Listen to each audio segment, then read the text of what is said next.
할렐루야. 예, 오늘도 하나님의 은혜와 평강 여러분과 함께하기를 주의 이름으로 축복합니다. 자, 우리 옆에 한번 인사하십시다. 회복하여 부흥합시다. 아멘. 여러분, 신앙생활에서 위기를 만나는 경우가 있어요. 어떤 경우에 여러분은 위기라고 생각이 드십니까?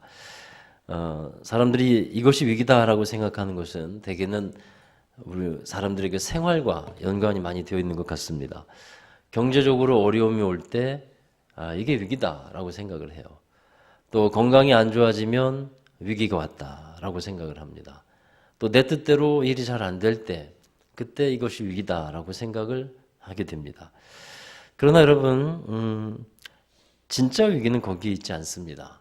진짜 위기는 하나님을 떠나는 것 같을 때, 하나님과의 만남과 교제가 잘 이루어지지 않을 때, 그때가 가장 큰 위기라 하는 것입니다. 가난할 때는 더욱더 하나님을 찾으면서 구할 수 있어요. 또 몸이 아플 때는요, 하나님께 나와서 치료하시는 하나님을 의지하면서 도움의 손길을 구할 수 있습니다. 내 뜻대로 안 될 때는 기도하면서 내 뜻을 내려놓고 하나님의 뜻을 구할 수 있습니다. 그런데 진짜 위기는 그게 아니고요. 그런 삶의 환경이 아니라 하나님 없이 살아가는 것, 하나님 없이도 기도하지 않고도 또 그냥 살아가는 것, 이게 큰 위기예요. 더 큰 위기는 뭔지 아세요? 하나님 없이도 일이 잘 되어지는 것, 그게 또 더 큰 위기예요. 여러분, 예배를 안 드리는데도 뭐 빠져도 별탈 없네 라고 느껴진다면 그게 더 큰 위기예요. 그러니까 우리는 이러한 영적 위기를 잘 진단하고 또 우리 상황을 잘 파악하고 나가야 할 것입니다. 자, 회복이라는 것은요, 이 신앙의 위기를 잘 극복하고 뛰어넘을 때 찾아오는 겁니다. 실력이 좋은 운동선수를 우린 프로페셔널, 프로라고 부르잖아요. 이 프로에게도 슬럼프가 있습니다.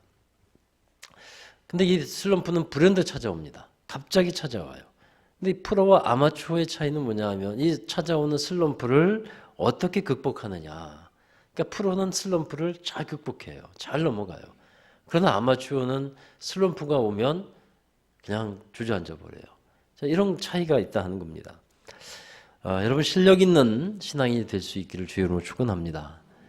신앙의 위기를 만난다고 해도 잘 극복하는 그런 사람이 되자 하는 것입니다. 자, 여러분이 잘 알고 있는 오늘 말씀에 나오는 다윗도 자기의 신앙의 위기가 찾아옵니다. 다윗에게는 정말로 중대하고 심각한 위기였어요. 다윗이 누구입니까, 여러분? 하나님께 정말 중요하게 쓰임 받은 사람이잖아요. 그는 하나님의 나라를 이루고 하나님의 통치를 이루어낸 사람입니다. 그런데 이러한 위대한 사람인 다윗에게도 신앙의 위기가 찾아왔다는 거예요. 그 위기의 진짜 원인이 그럼 어디에 있을까요? 위기의 원인은 죄에 있었습니다. 오늘 읽은 시편 51편 여러분 부제목에 보면 이렇게 되어 있어요. 여러분 성경을 보시면 나와 있는데, 다윗이 밧세바와 동침한 후 선지자 나단이 그에게 왔을 때, 여러분의 성경에 기록되어 있죠. 다윗이 밧세바와 동침한 후 선지자 나단이 그에게 왔을 때 그가 하나님 앞에 드린 기도, 이것이 시편 51편입니다. 그러니까 다윗이 자기의 죄를 분명히 깨닫고 하나님 앞에 진심 어린 눈물의 기도를 드리는 내용이 시편 51편이라 하는 겁니다. 자, 여러분, 신앙의 위기는 다윗에게 있어서 어떻게 찾아오느냐 하면 오만함과 나태함에서 찾아오기 시작해요. 밧세바 신드롬이라는 게 있어요. 여러분, 밧세바가 이제 다윗이 범한 여인이잖아요. 그런데 밧세바 신드롬이라는 게 있습니다. 그게 뭐냐 하면 미국의 딘 러드윅 교수의 논문에 나오는 말인데, 이 사람들이 교만한 자신감으로 인해서 도덕적으로 실패하는 것을 말하는 거예요. 그러니까 사람들이 어려운 과정들을 거치고 나서 아주 어렵게 성공을 합니다. 그래서 상위 클래스라고 할 수 있는 곳까지 올라가요. 그런데 그 높은 곳에 올라가서 도덕적으로, 윤리적으로 타락을 많이 한다는 거예요. 이게 밧세바 신드롬이에요.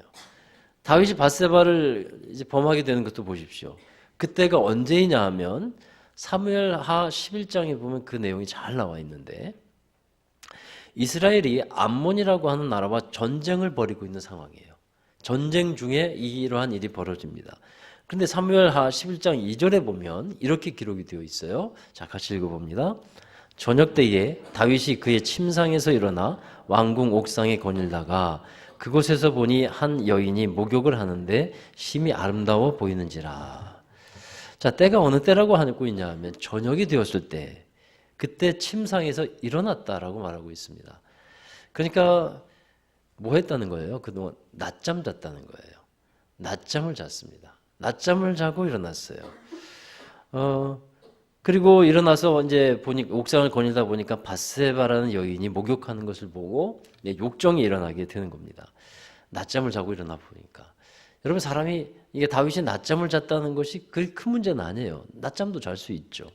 근데 이 때를 이렇게 성경은 정확하게 기록해 놓은 것은 무슨 이유냐 하면 지금 나라가 전쟁 중이라는 거예요. 나라가 전쟁 중인데 이 왕은 한가롭게 나태하게 지내고 있다 하는 것을 나타내고 있는 말입니다. 그러니까 다윗은 하나님이 함께 하셔서 전쟁을 하는 것마다 승리하게 하셨어요. 이전에 계속 그래왔어요. 다윗은 한 번도 진 적이 없어요. 하나님께서 함께 하셔서 싸우는 것마다, 전쟁하는 것마다 이기게 하셨어요. 그래서 다윗이, 사람들이 볼 때 다윗을 통해 보는 것은 하나님이 얼마나 위대하고 능력이 많으신 분인지, 얼마나 참 전쟁에 능하신 분인지, 하나님을 믿는 사람들에게 승리를 주시는 분인지를 다윗을 통해서 사람들은 알게 된 것입니다. 그런데 이러한 하나님의 은혜를 다윗이 이제 망각하기 시작하는 거예요. 전쟁 상황이기 때문에 더욱더 긴장하고 상황을 보고받고 또 조치를 취하고 또 기도하고 이래야 할 것인데 그냥 나태하고 안일한 상태로 지내고 있었다 하는 것입니다. 그러니까 성공에 도취되어 있는 그런 때였다라고 생각이 들어요. 근데 여러분, 바로 신앙의 위기는 이런 때 오는 겁니다. 나태하고 안일한 마음에서 신앙의 위기가 찾아오는 거예요. 그리고 이제 다윗은 밧세바를 데려다가 부적절한 그런 관계를 갖게 되죠. 근데 더 나쁜 것은 뭐냐면 자기의 죄를 은폐하기 위해서 더 큰 일을 벌인다는 거예요. 이제 밧세바가 임신을 해버렸습니다. 그러고 나니까 이것을 은폐하기 위해서 이제 우리야, 그의 남편이죠. 우리야 장군을 그의 집에 보내서 전쟁 중에 있는 남편을 불러다가 이제 술을 먹이고 집에 가서 자라고 하고. 근데 우리야가 그럴 수 없습니다라고 얘기하죠. 왜냐하면 전쟁 중에 지금 나의 부하들은 목숨을 걸고 싸우고 있는데 내가 어떻게 편안하게 잠을 잘 수 있습니까? 하고 집에 들어가지 않아요. 그러다 보니까 이 죄가 발칵될 것 같으니까, 왜냐하면 아기가 나올 것 같이 나오게 되잖아요. 그러니까 이제 다윗은 죄를 은폐하기 위해서 이제 그 죄를 이제 우리야 장군을 가장 그 전쟁의 앞전선에다가 배치하게 하죠. 그리고 결국은 우리야는 죽게 됩니다. 결국은 누가 죽인 거냐 하면 다윗이 죽인 거예요. 다윗이. 자, 여러분, 사람이 죄로 인해서 타락하게 되는 것은 왜 문제가 되냐 하면 더 큰 문제는 죄를 은폐하려는 시도에서 나오는 거예요. 자신의 죄를 은폐하기 위해서 또 다른 것을 꾸밉니다. 또 다른 변명을 하고 또 다른 알리바이를 만들고, 그러니까 점점점 죄가 더 심해지는 거예요. 우리가 반드시 알아야 할 것이 있습니다. 하나님은 우리를 용서하시는 분인데 죄를 용서하시는 분입니다. 할렐루야. 그러나 여러분, 죄와 허물이 드러나지 않고 용서하시지는 않는 거예요. 죄와 허물이 드러나고서 용서하시는 거예요. 그래서 그 죄와 허물이 계속 숨겨진 상태로만 있다면 결코 회복의 단계로 나아갈 수 없다 하는 것을 우리는 기억해야 할 것입니다. 이제 하나님은 다윗에게 말씀하시고자 나단 선지자를 보내요. 이 나단 선지자는 다윗에게 분명히 말합니다. 왕이시여, 당신이야말로 정말로 나쁜 짓을 한 못된 사람입니다. 양 한 마리밖에 없는 가난한 사람의 것을 빼앗아서 이제 갈취한 못된 사람이라는 것을 얘기하죠. 여러분, 자기의 죄를 지적하는 그런 말을 듣고서 사람은 대개 두 가지의 반응이 나와요. 한 사람은 한 가지 반응은 자신의 죄를 인정하고 또 통회자복하면서 하나님 앞에 나아가는 사람이 돼요. 회복의 길로 나아가는 사람입니다. 그러나 죄와 허물을 지적하는 말을 듣고서 분개하는 사람도 많아요. 분개하는 사람.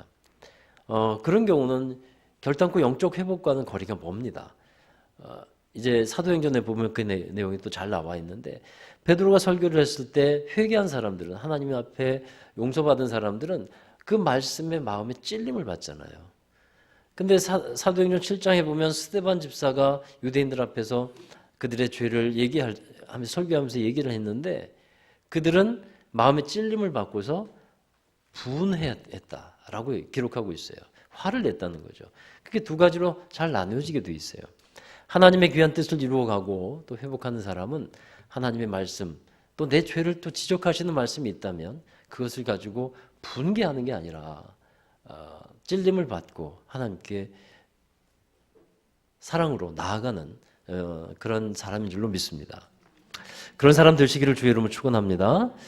자, 다윗은요 자신의 죄를 알게 하는 이 나단 선지자의 말을 듣고서 어떻게 반응합니까? 눈물로 회개하면서 회복의 길로 나아가는 거예요.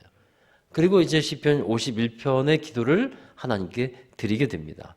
자, 이 기도에 보면 다윗이 간절하게 회복을 갈망하는 마음을 우리가 읽어낼 수 있습니다. 그 회복을 위해서 우리에게 필요한 것이 있는데 첫 번째는요. 진실된 마음을 구하라 하는 것입니다. 진실된 마음. 자, 시편 51편 6절 함께 읽어보실까요? 보소서 주께서는 중심이 진실함을 원하시오니 내게 지혜를 은밀히 가르치리이다. 아멘. 하나님께서 이스라엘의 일대 왕이었던 사울 왕을 패하셨어요. 그리고 새로운 왕을 세우라고 사무엘에게 말씀하셨습니다. 그래서 사무엘은 이새의 집으로 나아갑니다. 그때 하나님께서 사무엘에게 한 지침을 내리셨는데 어떤 지침이냐 하면 사람은 외모를 보지만 나 여호와 하나님은 중심을 본다. 그래서 지침을 내리셨는데 그 사람의 외모를 보고 판단하지 말고 중심을 보라 말씀했어요. 이새의 아들들이 이제 다윗의 형들은 다 출중했어요. 뭐 신장도 아주 컸고 잘생겼고 그랬습니다. 그런데 하나님께서 그들에게 왕으로 기름 부음 받을 자라고 얘기를 안 해주시는 거예요. 그런데 그 중에서 하나님은 가장 볼품없고 또 이렇게 소외되어 있는 것 같은 그러한 다윗을 하나님께서 왕으로 지명하시죠. 그러니까 하나님이 다윗을 보실 때 보신 것이 있었다는 거예요. 그게 뭐냐면 중심인데 다윗의 마음인데 그 마음의 중심에 하나님이 무엇을 보셨을까? 여러분 무엇을 보셨을 것 같아요? 6절의 말씀에 보면 그게 내용이 나와 있는 거예요. 무엇을 보셨을까? 하나님은 마음의 중심에 진실함을 원하신다고 되어 있습니다. 그러니까 하나님께서 다윗의 마음을 보시면서 무엇을 보셨냐면 진실한 마음을 보셨어요. 거짓이 없었다는 거예요. 위선이 없었다는 거예요. 이러한 거짓이 없는 진실한 마음을 하나님 보시면서 뭐라고 말씀하냐면 내 마음에 맞는 사람이라. 내 마음에 맞는 사람. 사도행전 13장 22절의 말씀 한번 보실까요? 시작. 패하시고 다윗을 왕으로 세우시고 증언하여 이르시되 내가 이새의 아들 다윗을 만나니 내 마음에 맞는 사람이라 내 뜻을 다 이루리라 하시니라. 아멘. 할렐루야. 하나님의 마음에 맞는 사람 되기를 주의 이름으로 축원합니다. 진실된 마음을 갖고 하나님 앞에 서는 사람. 이 사람이 하나님의 마음에 맞는 사람이에요. 믿음이라고 생각하기 쉬운데 믿음도 진실함이 있어야 돼요. 자, 여러분, 진실된 사람의 특징이 있습니다. 이 사람은 자신이 항상 하나님의 앞에 있다는 것을 의식해요. 여기 예배당에서만이 아니라 내가 일하는 곳에서나 가정에서나 어떤 곳에서든 늘 하나님을 의식합니다. 이게 진실된 사람의 특징이에요. 다윗은 혼자 일했죠. 그러나 다윗은 성실하게 일을 합니다. 그 누구도 알아주지 않았어요. 누구도 보고 있는 게 아니에요. 혼자 양을 치고 있습니다. 그런데 성실하게 충성되게 일을 감당합니다. 그러니까 이와 같이 성실하고 신실한 다윗을 하나님께서는 주목하셨던 거예요. 눈가림으로 일을 하지 않았어요. 자, 이러한 모습을 보시고서 더 큰 일을 맡기시죠. 신실한 사람에게. 곧 무엇을 맡기시냐면 이스라엘이라고 하는 나라의 일을 맡기십니다. 우리 시편 78편 71절의 말씀 보십니다. 젖 양을 지키는 중에서 그들을 이끌어내사 그의 백성인 야곱 그의 소유인 이스라엘을 기르게 하셨더니, 그러니까 하나님께서 그걸 보시고 더 큰 일을 맡기시는 거예요. 작은 일에 충성되고 신실한 자가 하나님께서 더 큰 일을 맡기실 때 잘 감당할 수 있지 않겠습니까? 그러니까 여러분, 예수님께서 왜 바리새인을 그토록 책망하셨을까요? 그들의 마음에는 진실함이 없었다는 거예요. 말로는 하나님의 긍휼을 말하고 사랑을 말했지만 그 사람들의 마음에는 긍휼과 사랑이 없어요. 그래서 예수님께서 그 진실됨을 보시지 못했기 때문에 책망하시는 겁니다. 진실함을 갖고 사는 사람들은요, 더 나아가서 진실된 회개를 할 수 있게 됩니다. 이러한 진실된 회개를 할 때 하나님 앞에서 진짜 회복이 되어지는 겁니다. 자, 여러분 시편 51편 10절의 말씀 이어서 읽어볼까요? 하나님이여 내 속에 정한 마음을 창조하시고 내 안에 정직한 영을 새롭게 하소서. 아멘. 그러니까 진실된 마음으로부터 정한 마음이 창조돼요. 정한 마음이라는 것은 깨끗한 마음이라는 겁니다. pure mind. 그리고 정직한 영이라는 것은 확고한 믿음을 갖고서 살게 되는 영을 말해요. 흔들리지 않는 확고한 하나님을 향한 믿음이 갖고 되는 영입니다. 그래서 이러한 정한 마음과 정직한 영이 진실된 마음으로부터 나와서 회복이 되어지게 되죠. 그래서 이제 우리는 여러분 기도하실 때 또 살아가시면서 하나님의 마음에 맞는 것, 하나님의 마음에 맞는 것을 구하시고 그 마음으로 채워가시기를 주의 이름으로 축복합니다. 그리고 두 번째로는 구원의 기쁨과 즐거움을 회복해달라고 다윗은 기도하고 있어요. 자, 시편 51편 11절 12절 자, 같이 읽어봅니다. 나를 주 앞에서 쫓아내지 마시며 주의 성령을 내게서 거두지 마소서. 주의 구원의 즐거움을 내게 회복시켜 주시고 자원하는 심령을 주사 나를 붙드소서. 아멘. 여러분 신앙생활에서 가장 큰 위기는 가난해지는 것, 또 건강을 잃는 것, 아니면 내 뜻대로 안 되는 것, 이런 게 위기가 아니라 하나님 없이 신앙생활하는 것이다 라는 것을 말씀드렸어요.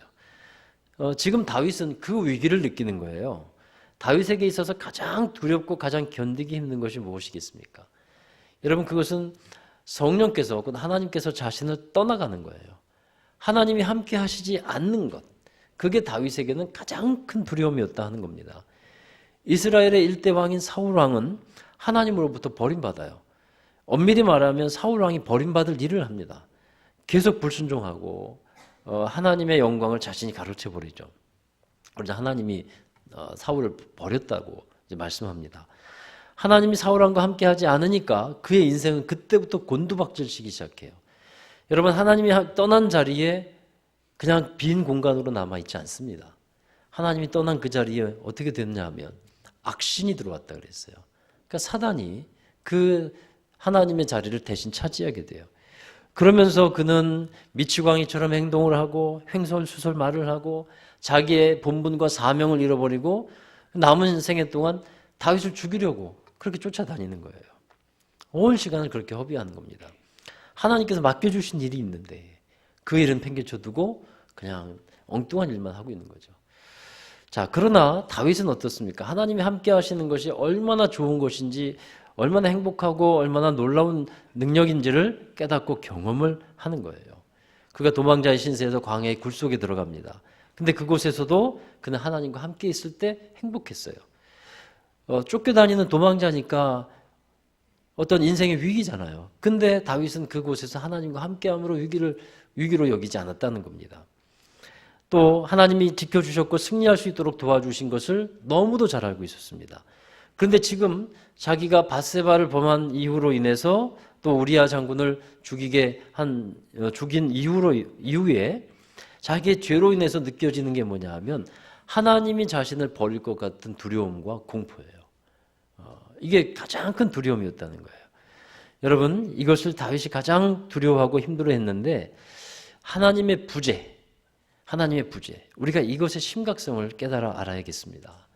하나님이 함께 하시는 임마누엘의 축복이 가장 큰 복이라는 것을 믿으시기를 주의 이름으로 축복합니다.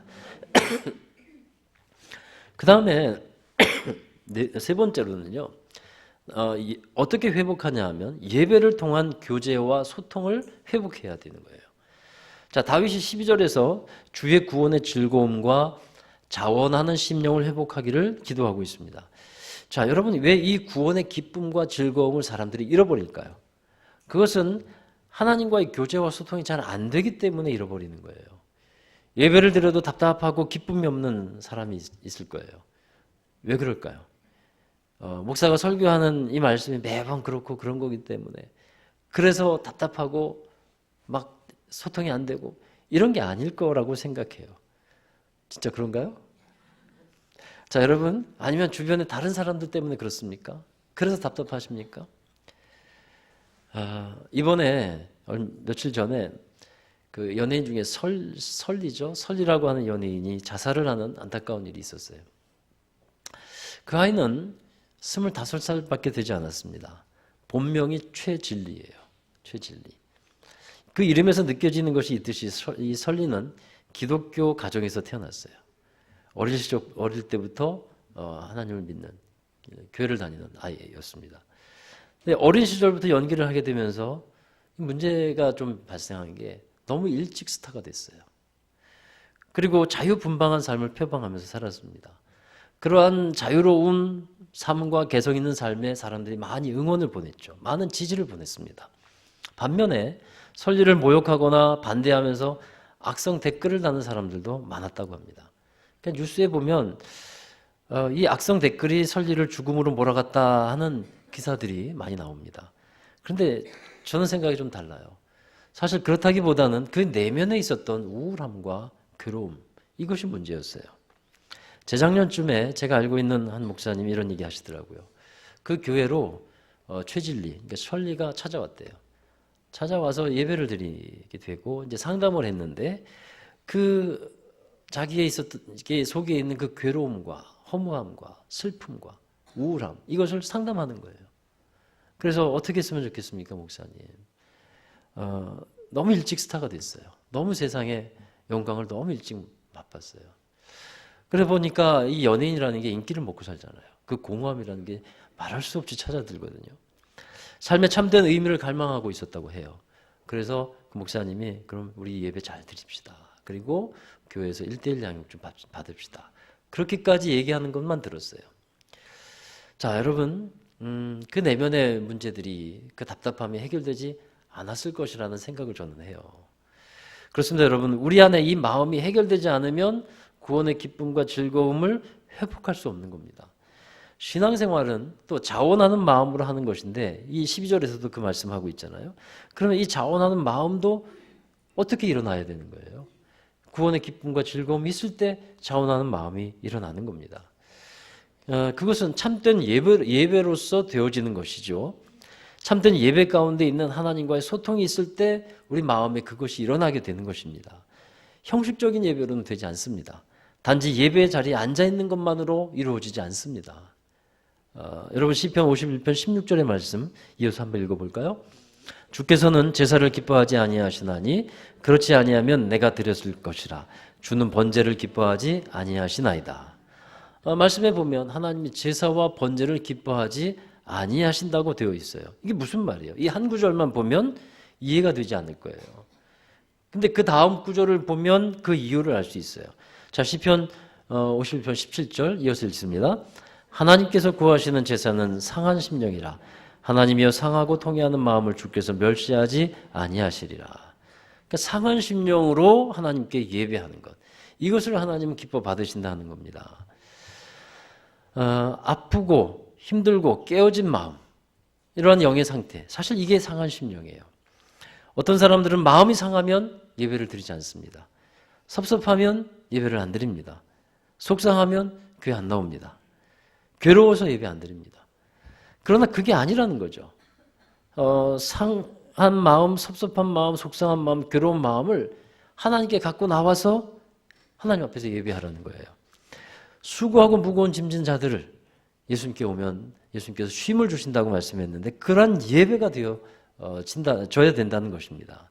그러할 때 진실로 우리 마음을 하나님께 그렇게 드릴 때, 상한 마음을 드릴 때 하나님은 그 안에서 소통을 하시고 그리고 우리 예배 가운데 위로와 기쁨으로 은혜를 주시리라고 믿습니다.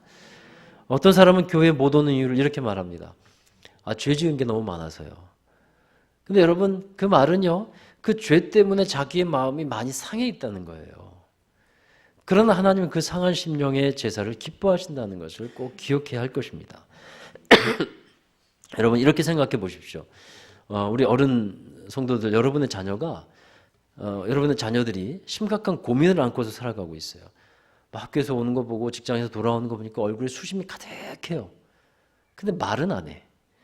좀 말 좀 해봐라. 무슨 문제 있니? 했더니 아니에요. 아무것도 아니에요. 그러면서 말은 안 해. 근데 얼굴은 창백해져 가고 심각해져 있는 게 보여요. 여러분 어떠십니까?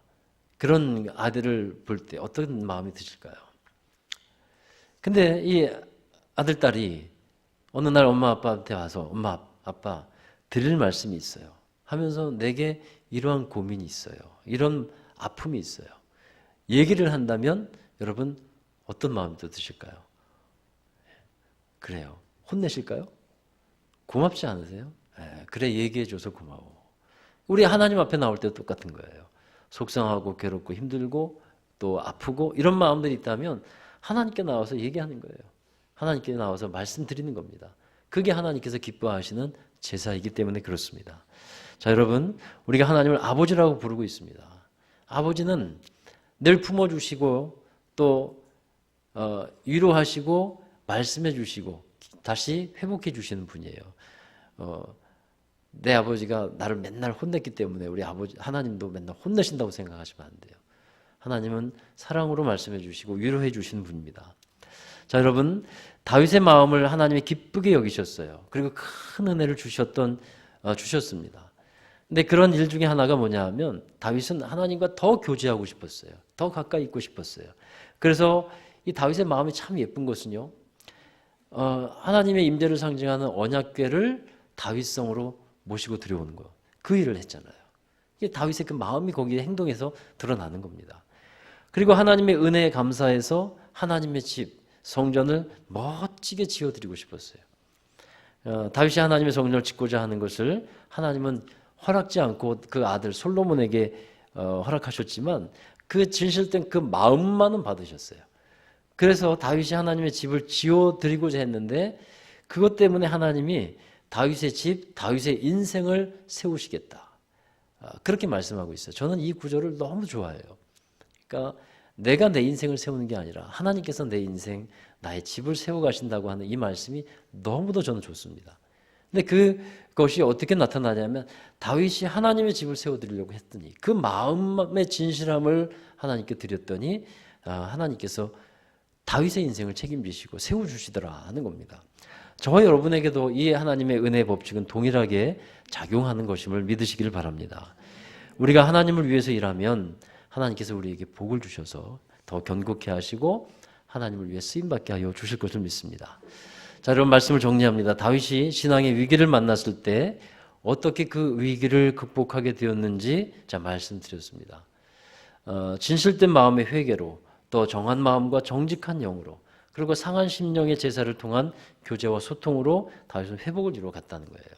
저와 여러분이 이런 회복을 함께 이루어 가시기를 주의 이름으로 축원합니다. 네, 기도하겠습니다. 사랑과 은혜의 주님 감사합니다. 오늘 우리에게 허락하신 말씀 통해서 우리의 삶에 하나님께서 이루시는 회복과 부흥의 역사를 이루어 주시옵소서. 하나님 우리의 죄를 밝히 깨달아 알게 하여 주시고 주의 말씀을 통해 깨달아 알 때 진실된 마음으로 진실된 회개로 우리 하나님 앞에 나아가게 하시고 정직한 마음과 정한 마음과 정직한 영을 새롭게 창조하여 주셔서 하나님 안에 온전한 예배자로 또 상한 심령을 주님께 드리며 치유와 회복을 경험하는 예배자로 살게 하여 주시옵소서.